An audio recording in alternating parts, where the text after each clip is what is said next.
14 Telugu film review by all rounder star Ballem Venumadhav.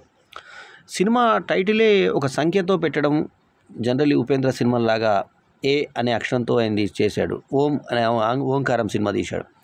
అట్లా variety titles లాగా ఆ మధ్య అంకెలతో 6 అని సినిమా వచ్చింది, త్రిషా సూర్య డబ్బింగ్ సినిమా. సో 3 వచ్చింది, మనకు తెలిసిందే 3 కొలవరి పాటున్న 3.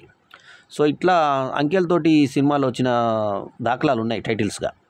సో ఇప్పుడు అట్లాంటి వరుసలోనే వచ్చిన సినిమా 14, తెలుగులో 14. Just before the election, the sudden death of the son of the current chief minister and a girl ignites a media frenzy and public speculation. This clash of egos sparks a covert investigation by retired IAS officers unveiling a web of dark secrets surrounding the deaths. ఒక 2 హత్యలు జరుగుతాయి. ముఖ్యమంత్రి కొడుకు, ముఖ్యమంత్రి కాబోతున్న కోడలు, అంటే అతను ఇష్టపడ్డ అమ్మాయి. సో ఆ అమ్మాయి పేరు వచ్చి నేహ, అబ్బాయి పేరు వచ్చేసి అతను హీరో నటుడి పేరే పెట్టుకున్నారు. ఆ నటుడి పేరు రతన్ రెడ్డి, రతన్ అని చెప్పారు. యాక్చువల్ ఆయన మొత్తం పేరు రామరతన్ రెడ్డి, అతను చేసిన పాత్ర పేరు రతన్. ఇక నోయల్ సూర్యగా నటించినటువంటి సినిమాలో లోహిత్ కుమారు, శ్రీకాంత్ అయ్యంగారు ఈ ఐఏఎస్ మాజీ అధికారులుగా నటించారు. అయితే లోహిత్ కుమార్ వయసు, శ్రీకాంత్ అయ్యంగారు వయసు చూస్తే అక్కడ మాజీ ఐఏఎస్ అధికారులాగా అనిపిస్తుందా? కొంచెం సీనియర్ సిటిజన్స్ పెట్టుంటే అక్కడ పాత్రకి బాగుండేది. విశాఖ దివన్ నేహ పాత్రలో మ్యాక్సిమం గ్లామర్ ఒలికిపోయింది. సన్ల గీత చూపించింది. తర్వాత మొత్తం లిప్పులాకులు, సినిమా మొత్తం లిప్పులాకులు. రతంతో ఎన్ని కావాలంటే అన్ని లిప్పులాకులు కావాలి. సినిమా అంతా అయితే లిప్పులాకులు ఉన్నాయి సినిమాలో. మంచి గ్లామర్ చూపించింది. మళ్ళీ కాళ్ళు మోకాళ్ళు చూపించింది. స్విమ్మింగ్ పూల్ దగ్గర ఈయన ఎత్తుకోవడం, పిరుదుల మీద చేతులు పెట్టి ఎత్తుకోవడము, పడుకోవడము, బెడ్ల మీద దొరలడము, మళ్ళీ లిపులాకులు. So maximum glamour. ఆ చిన్న పిల్లాడు వచ్చి దానిలో చేతులు తగిలించడం, ఆ చిన్న టీనేజ్ అబ్బాయి, 14 ఏళ్ళ అబ్బాయి. ఇందులో 14 అనే టైటిల్ ఎలా ఇచ్చారంటే 14 ఏళ్ళ అబ్బాయి కథ అని ఇచ్చారు. 14 రోజులు కథలో ఇది కేసు సాల్వ్ చేస్తామన్న ఇది ఇచ్చారు.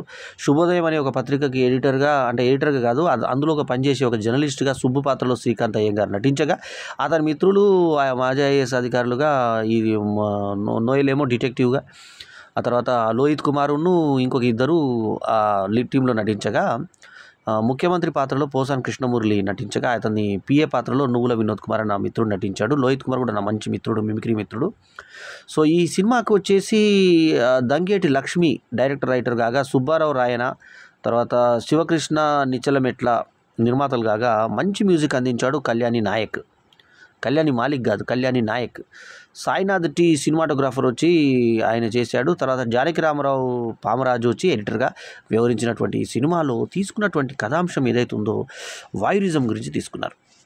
వాయిరిజం అది టీనేజ్లో 14 సంవత్సరాల పిల్లోడు మామూలుగా వీడియో గేమ్స్ ఆడుతున్నట్టు చేసి పోర్న్ గేమ్స్ చూస్తూ, పోర్న్ సైట్లలోకి వెళ్ళిపోతూ, తర్వాత స్నానాలు అలాంటివన్నీ సెక్స్ ఎడ్యుకేషన్ చూస్తూ ఉన్న, అసలు అది పాముకోవడానికి కూడా ఎంత అద్భుతమైనటువంటి ఇది ఇచ్చారంటే, రూపలక్ష్మి తర్వాత శ్రీకాంత్ అయ్యంగారు భార్య భర్తలైనప్పుడు టీనేజ్ పిల్లాడు 14 సంవత్సరాల పిల్లోడు పక్కున్నప్పుడు వేయించుకున్నప్పుడు వాళ్ళ యొక్క బాబులు మేల్కున్నాడండి, లేదా పడుకున్నాడు, వేసుకోండి అవుతుంది పని అని వాళ్ళిద్దరి మధ్య సెక్స్ జరిగేటువంటి సంఘటనని పిల్లోడు గమనించినట్టు, అతనిలో కామోద్రేపున జరిగినట్టుగా, ఆ కామోద్రేపున ఆ సంఘటనతోటి ఆ చిన్న ఏజ్లో ఏది తెలిసేలాక టీచర్ నగ్నంగా స్నానం చేస్తుంటే బొడ్డు చూడడము, పిల్లలు చూడడము, పూకు చూడడము అన్నీ కూడా చేసి ఆ పిల్లోడు టెంప్టేషన్ తెచ్చుకొని చేయితో కొట్టుకునడం కూడా చూపించారు. అంటే చేయి లోపల పెట్టుకున్నాడు, 2 సార్లు చూపించాడు. అది కూడా ఈ అమ్మాయి గమనిస్తుంది. పిల్లోడు సోఫ వెనుక దాక్కుంటే చూసి తన స్థైర్యాన్ని మొత్తం మగ్నంగా పూకుతో సహా చూస్తే కూడా ఆ పిల్లాన్ని ఏమనకుండా కొట్టకుండా కూర్చోబెట్టి, ఈ ఏజ్లో నీకు చూడాలనిపిస్తుంది కానీ నీకు స్మూత్గా ఎందుకు చెప్తారంటే, రెండోసారి ఇలా చేయకంటే ఆడు ధైర్యం తెచ్చుకొని రెండోసారి ఏం చేస్తారంటే డైరెక్ట్గా అమ్మాయి పడుకున్నప్పుడు హీరోయిన్ ఎవరైతే ఆమె ట్యూషన్ చెప్పేటువంటి టీచర్ అనమాట ఈ అమ్మాయి, విశాఖ దమన్ అనే యాక్టింగ్ చేసినటువంటి నేహ పాత్ర. సో ఆమె దగ్గరికి వెళ్ళిపోయి డైరెక్ట్గా పడుకున్నప్పుడు స్నానాల మీద చేయి పెట్టేసి మీద దిగడానికి ట్రై చేస్తాడు. ఆ టైంలో ఇమీడియట్గా అమ్మాయి లేచేసి ఆ పిల్లాన్ని కొడుతుంది. ఇక వారించేది కూడా కరెక్ట్గా వారించదు. అదే టైంలో బాయ్ ఫ్రెండ్ రతన్ ఎంటర్ అయినప్పుడు వాళ్ళిద్దరి మధ్య ఫైట్ అయిన తర్వాత వీళ్ళిద్దరిని చంపాడనేది కథగా తీసుకున్నారు మనం. సో దీని కథ చెప్పే తీరులో ఫస్ట్ చీఫ్ మినిస్టర్ అన్నప్పుడు చీఫ్ మినిస్టర్గా పోసాన్ కృష్ణమురళి మాకు ఒక బాడీగార్డ్ కనబడ్డాడు.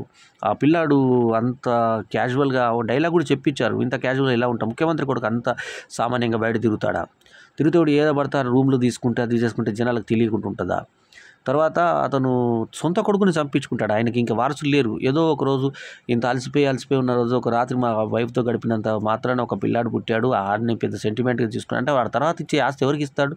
నేను ఎంతో కష్టపడి తెచ్చుకున్న సీఎం పోస్ట్కి చెడ్డ పేరు తీసుకొస్తాడు వీడు, అందుకే నేను చంపేస్తున్నాను అనడం అసలు మీనింగ్లెస్ అంటే మీనింగ్లెస్. పాత్రని ముందు అసలు చీఫ్ మినిస్టర్గా అనిపించదు మనకి ఎక్కడ కూడా. ముందు ఆ పోసాని కృష్ణమూర్తిలో అది చూడడానికి సీఎం లెవెల్ ఫేస్ వాల్యూ ఉండదు అతనికి, ఫస్ట్ పాయింట్. సరే లేకుంటే కూడా కద్దరో గిద్దరో వేసి ఆ పక్కన అట్లాంటి పోసాని కృష్ణమూర్తి వ్యక్తిగతంగా నాకు పడదనుకున్నారు. నాకు ఓటేసిన తర్వాత నిర్మాతల మండలిలో నేను నిలబడ్డప్పుడు ఓటేసానని చెప్పి నాకు ఫోన్ చేసి చెప్పి సహకరించినటువంటి వ్యక్తి ఇక్కడ క్యారెక్టర్ కోసం ఒక రివ్యూ మేకర్గానే మాట్లాడుతున్నాను. నా వ్యక్తిగతంగా నాకు ఆయన అంటే చాలా అభిమానం. ఎందుకంటే అతను నాకు ఓటేసానని చెప్పాడు ఫోన్ చేసి. మరి చిన్న నిర్మాతల తరఫున మీరు నిలబడుతున్నారు, నేను మీకు ఓటేస్తున్నానని చెప్పాడు గత 6 years కింద నిర్మాతల మండలి ఎన్నికలు జరిగినప్పుడు. సో అటువంటి వ్యక్తి గురించి నేను అంటే అక్కడ క్యారెక్టర్ ఫిట్నెస్ గురించి మాట్లాడుతున్నాను. సో అట్లా అప్పుడు ఏమైనా డ్రెస్ అన్న వేసి నాగిని లాంటి వాళ్ళు చీఫ్ మినిస్టర్ అంటే బాగుంది. సరే వేశారు. అప్పుడు ఒక గన్మ్యాన్లు, 2 గన్మ్యాన్లు ఆ ప్రకారం వచ్చిన టీనేజ్ అమ్మాయిలు లాగా, అంటే టీనేజ్ కాకపోయినా 25 ఏళ్ళ అమ్మాయిలు ఇద్దరు వయసుకు వచ్చిన కొడుకు ఉన్నప్పుడు పక్కన వాళ్ళు ఊపుకుంటూ ఇతనికి వచ్చి చేస్తుంటే అది ఏదో మన స్పాలో ఉన్నట్టుగా ఇంట్లో ఆ లేడీస్ ఉన్నారు. భార్య చనిపోయిందంటాడు. భార్య దాని ఫోటో పెట్టాడంట. కొడుకు చెప్తాడు, మా అమ్మ ఫోటో ఇంట్లో పెట్టలేదంటే. ఈడు పెట్టుకోవచ్చుగా, ఈడెందుకు పెట్టుకోడు? దానికి అర్థం మీనింగ్ లేదు. అతను పర్వాలేదు అనిపించాడు. మొత్తానికి అయితే గ్లామర్ మాత్రం ఫుల్ లిప్లాకులతోటి మనకు ఆ సినిమా ఎవరైతే మనకి అర్జున్ రెడ్డి సినిమా ఉందో అలా గుర్తు చేసుకునే లెవెల్లో లిప్లాకులు పెట్టించారు. సో మొత్తానికి ఒక తీసుకున్నటువంటి కథాంశం ఏదైతే బాగుందో తర్వాత లాస్ట్కి శ్రీకాంత్ అయ్యంగార్ తన కొడుకు తప్పు చేసాడని తెలియగానే ఆడు పోతే పోయిన బోస్టన్ స్కూల్ ఎవడన్నా అంటాడు, ఆ తండ్రి ఎవరైనా కాపాడుకునే ప్రయత్నం చేస్తారు. సో న్యాయం ఎవరికైనా న్యాయమే. అన్యాయం జరిగింది కాబట్టి ఆ పిల్లోడు రేపు ఇంకా సైకో అవుతాడు, వాడిని వెంటనే బోస్టన్ స్కూల్ పంపించాలి అనేటువంటి నిర్ణయం ఏదైతే ఉందో అది ధర్మం ప్రకారం కరెక్ట్ కావచ్చు. ఇక్కడ చీఫ్ మినిస్టర్ కొడుకుని చంపిస్తాను అనుకోవడము, అతను ఒక కిరాయంతకుని పెట్టి మరి పంపించాలి. నాకు ఎందుకు వస్తుంది? ఆ కొడుకు ఏమన్నా ఇతని తండ్రి మీద ఏమైనా చేస్తున్నాడా? హ్యాపీగా వచ్చి ఫ్రెండ్లీగా నేను అమ్మాయిని ఇష్టపడ్డాను డాడీ అని చెప్పుకునేంత మంచి కొడుకు. సో అటువంటి మంచి కొడుకుని ఎవరైనా చంపుకుంటారా? దానికి అసలు రీజన్ ఏదైనా లాజిక్ రీజన్ ఉందా? ఆ రెండు మధ్యలోకి 2 రకాల కథలు చూపిస్తారు. రోషిని అని ఇంకో హీరోయిన్ ఉంటుంది. ఆ రోషిని చంపింది కోణంలో ఒకరు, ముందు వీళ్ళిద్దరూ ఆత్మహత్య చేసుకున్నారన్న కోణంలో మూడో కోణంలో అసలు కథ ఏం జరిగింది అనేది మూడో కోణంలో మనకు 3 విధాలుగా ఇది చేశారు. నోయలు ఒక డిటెక్టివ్గా యాక్ట్ చేసి వీళ్ళందరికీ తెలియని విషయాలు నోయల్కి ఒక్కరికి తెలిసినట్టుగా ఆ పిల్లోడు అప్పుడే వచ్చి వీనికి అంత కథ చెప్పినట్టుగా ఉంటుంది. తీసుకున్న ఏదైతే అంశం ఉందో దాంట్లో చెప్పదలుచుకున్న నీతి ఏదైతే ఉందో అది చాలా అద్భుతంగా ఉంది. కాకపోతే ఏంటంటే వాళ్ళు ప్రెజెంటేషన్ ఆఫ్ తీరు కొంచెం స్క్రిప్ట్ని చక్కగా స్క్రీన్ ప్లే చేసుకుని అది చేసుకుని ఉంటే బాగుండేది అనిపించింది. సో ఓవరాల్గా ఈ సినిమాకి మెయిన్ ప్లస్ పాయింట్ ఏంటంటే విశాఖ దీవాను యొక్క నేహా పాత్రలో ఆమె చూపించినటువంటి గ్లామరు, ఆమె చూపించినటువంటి లిప్ లాక్లు కానీ, ఆమె థైస్ కానీ, ఆ తర్వాత ఆమె స్తనాద్వయం కూడా ఆల్మోస్ట్ వంపి చూపెడుతుంది. ఇట్లా పిల్లాడు చూస్తున్నప్పుడు తొంగి చూపించడం, అతను ఆ నల్లని ఇట్లా చేయి పెట్టి తగిలిచ్చే సన్నివేశంలో అంతా లిబరల్గా యాక్ట్ చేసింది ఆమె. సో ఆమె యొక్క అందాలు ఈ 14 సినిమాకి యాడ్ అయ్యాయి. కాకపోతే నీతి ఏదైతే చెప్పదలుచుకున్నారో ఒక మంచి మెసేజ్ మాత్రం చెప్పదలుచుకున్నారు. శ్రీకాంత్ అయ్యంగార్ ఉన్నంతలో రాణించాడు. అయితే శ్రీకాంత్ అయ్యంగార్ ఏజ్కిను లోహిత్ కుమార్ ఏజ్కి చాలా డిఫరెన్స్ ఉంటుంది. మరి వాళ్ళిద్దరు ఫ్రెండ్స్ అన్నట్టుగా చూపించారు. తర్వాత ఇంకోటి మాజీ IAS అధికారి లాగా వాళ్ళు అనిపించలేదు. శుభోదయం పత్రిక ఎడిటరు మామూలు వాకింగ్ టైంలో ఎవరో రోడ్డు మీద వాడిని కొట్టేయడం కూడా అది సహేతుకంగా అనిపించలేదు. సో మొత్తానికి ఎడిటర్ కాకపోతే శుభోదయం పత్రికలో సుబ్బు అనే ఒక పాత్రికేడైనా ఒక chief journalist, main important journalist అన్నట్టుగా పాత్ర ప్రకారం చూపించారు.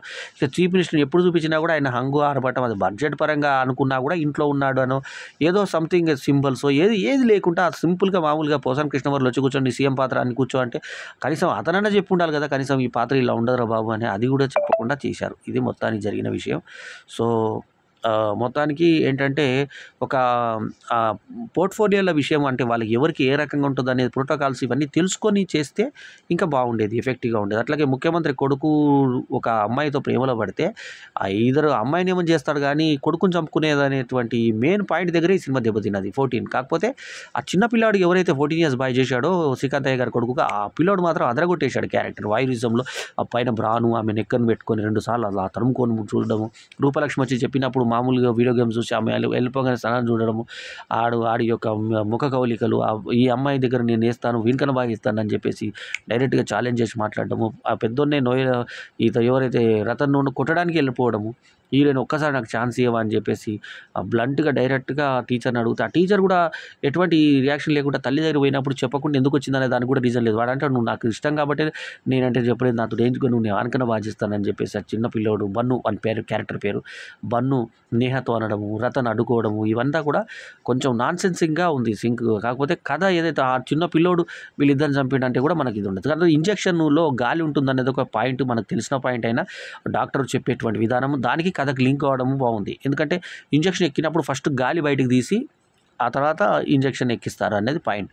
ఎప్పుడైతే గాలి తీయకుండా ఎక్కుతారో అది నరాలలో వచ్చేసి బ్లాక్ చేసేసి మనిషి చనిపోయేంత లెవెల్ ఇబ్బంది కలిగిస్తుంది అన్న విషయం మాత్రం కొంచెం జనాలకు ఎడ్యుకేట్ చేసే విధంగా సినిమానే ఎడ్యుకేషన్. ఎందుకంటే 14 years బాయ్ కూడా ఏ రకంగా జరుగుతుంది, ఏం సంగతి, సమాజంలో ఏ రకంగా పిల్లల్ని చూసుకోవాలి, వీడియో గేమ్లు ఆడుతున్నప్పుడు తల్లి చెప్పినప్పుడు తండ్రి పట్టించుకోకపోవడం, నేను చేసిన తప్పు నా కొడుకు ఇలా జరిగింది అని చెప్పేసి ఒక బాధ్యత గల తండ్రిగా తర్వాత శ్రీకాంత్ అయ్యంగారు ఆలోచించడం అనేది ఇది కొంచెం మెసేజ్ ఓరియంటెడ్గా ఉన్న సినిమా. గ్లామర్ సినిమాలో మెసేజ్ కూడా చెప్పే ప్రయత్నం చేశారు కాబట్టి ఈ ప్రయత్నాన్ని మాత్రం ఖచ్చితంగా హర్షించాలి. అట్లాగే ఈ మ్యూజిక్ ఎవరైతే చేశారో ఇందాక నేను చెప్పినట్టుగా కళ్యాణి నాయక్ అద్భుతమైన మ్యూజిక్ని చేశాడు. పాటలు బాగున్నాయి. ఓ పాట రిపీట్గా కనబడతారు, లొకేషన్ సెకండ్ హాఫ్లో కూడా అదే కనబడుతుంది. స్విమ్మింగ్ పూల్ ఏదైతే సాగరం మధ్యలో తీసిన పాట, సాగరం దగ్గర తీసిన పాట అది బాగుంటాయి. కాకపోతే రిపీట్ అయినప్పుడు మనకు కొంచెం బోరుగా అనిపిస్తుంది. మిగతా సినిమా అంతా కూడా ఒక వాళ్ళు ఎప్పుడు బెడ్రూమ్లోనే, తర్వాత ఏ రకంగా ముద్దు ఏ రకంగా వేసుకుంటారు, ఇక్కడ ముద్దు పెడితే ఏంటి, ఇక్కడ ముద్దు పెడితే ఏంటి, దేనికి అర్థాలు ఏంటి అనేది ముద్దు శాస్త్రం మీద చదివినట్టుగా చెప్తారనమాట. అంటే కాన్ఫిడెన్స్ మీద ముద్దు పెట్టేది ఎక్కడ ఉంటుంది, ఆ ముద్దు ఎక్కడ ఉంటుంది అని. తర్వాత ఎప్పుడు చూసినా ఈ అమ్మాయి నీకు నా మీద ప్రేమ లేదు, చూడు ఆ పిల్లాడు బంతి వేస్తున్నాడు, ఆ బంతి గోల్లో వేస్తే ఆ పిల్లాడు సంతోషపడుతున్నాడు, చిన్న పిల్లలు. సో చూసే ఆ నవ్వునే వాడు ఆనందపడుతున్నాడు. నువ్వు అట్లాంటి ఫీల్ నీ దగ్గర లేదు, నీ దగ్గర ఫీల్ లేదని 10 సార్లు అంటుంది ఈ అమ్మాయి. తర్వాత రిజిస్ట్రేషన్ ఎక్కడ జరిగిందా జరగలేదా అని కనుక్కోవడానికి ఫోన్ చేస్తే అక్కడ జరగలేదని చెప్పి, సీఎం అబ్బాయి కాబట్టి అక్కడ జరగలేదని చెప్పారు. ఆ సీఎం రిజిస్ట్రేషన్ కాబట్టి అది ఆపారు. ఎవరో టికెట్కి ఇస్తే టికెట్కి ఇస్తే వాళ్ళు ఎవరో రిజిస్ట్రేషన్ చేయించుకుంటే అది ఎందుకు చెప్తారు ఈ అమ్మాయికి పేరు. సో అక్కడ అనుమానించి నువ్వు లేదో వేసుకున్నావు కాబట్టి నేను చంపేస్తానన్న టైంలో ఫస్ట్ కథలో ఈ అమ్మాయి వానికి విషమిచ్చి తను ఆత్మహత్య చేసుకున్నట్టుగా ఫస్ట్ కథ. రోషిని పెనుగులాట్లో ఇద్దరిని చంపినట్టుగా రెండో కథ. మూడో కథ అసలు ఏం జరిగింది అనేది మూడో కథగా మొత్తానికి చూపించారు. సో స్క్రీన్ ప్లే ఇంకొంచెం పకడ్బందీగా చేసుకొని ఇంకొంచెం ప్లానింగ్గా చేసి మంచి పబ్లిసిటీ చేసి ఉంటే ఈ 14 సినిమా బాగుండేది. ఎక్కడ పబ్లిసిటీగా పెద్దగా ఏం లేదు. 14 అనేటువంటి టైటిల్ కూడా జనాలకు తొందరగా ఎక్కలేదు. సో అది కరెక్ట్గా ప్రమోట్ చేసి ఉంటే ఇంకా సినిమా ఇది మంచి రిజల్ట్ వచ్చేటువంటి స్టఫ్ ఉన్న సినిమా. కొంచెం కష్టపడి తీసుంటే బాగుండే సినిమా, మరి తీసిపారేయాల్సిన సినిమా మాత్రం కాదు. ఇందాకే చెప్పినట్టుగా విశాఖ ధీమన్ ఈ సినిమాకి బాగా ప్లస్ అయింది. రతన్ పర్వాలేదు అనిపించాడు. ఇక మిగతా ప్యాడింగ్గా పెట్టుకున్న పోసాన్ కృష్ణమురళి, శ్రీకాంత్ అయ్యంగారు, మహేష్ ఆచంట చిన్న పాత్ర చేశాడు. తర్వాత ఈ రూప లక్ష్మి, మహేష్ రంగస్థలం మహేష్ అని కూడా అంటారు కదా, ఆ అబ్బాయి కూడా ఉన్నంతలో పర్వాలేదు అనిపించాడు. సో ఓవరాల్గా ఈ సినిమాకి నేను ఇచ్చినటువంటి రేటింగ్ 3/5 ఈజ్ మై రేటింగ్. ఈ రివ్యూ కనుక మీకు నచ్చితే లైక్ చేయండి, కమెంట్ చేయండి, షేర్ చేయండి, మా ఛానల్కు తప్పకుండా సబ్స్క్రైబ్ చేయండి. ఈ సినిమాకు నిడి వచ్చి 1:59 డ్రామా, మిస్టరీ, థ్రిల్లరు, ఏ సర్టిఫికేట్ అడల్ట్ సర్టిఫికేట్ వచ్చింది. 5 జూలై 2024 శుక్రవారం రోజున ఈ సినిమా విడుదలైంది. సో ఇదండి విశేషాలు. మీ మరో రివ్యూలో మళ్ళీ కలుద్దాం. ఎల్లప్పుడూ మీ ఆదరాభిమానులు ఆశిస్తూ మీ ఆల్రౌండర్ స్టార్ బల్లెం వేణుమాధవ్. నమస్తే, జై హింద్.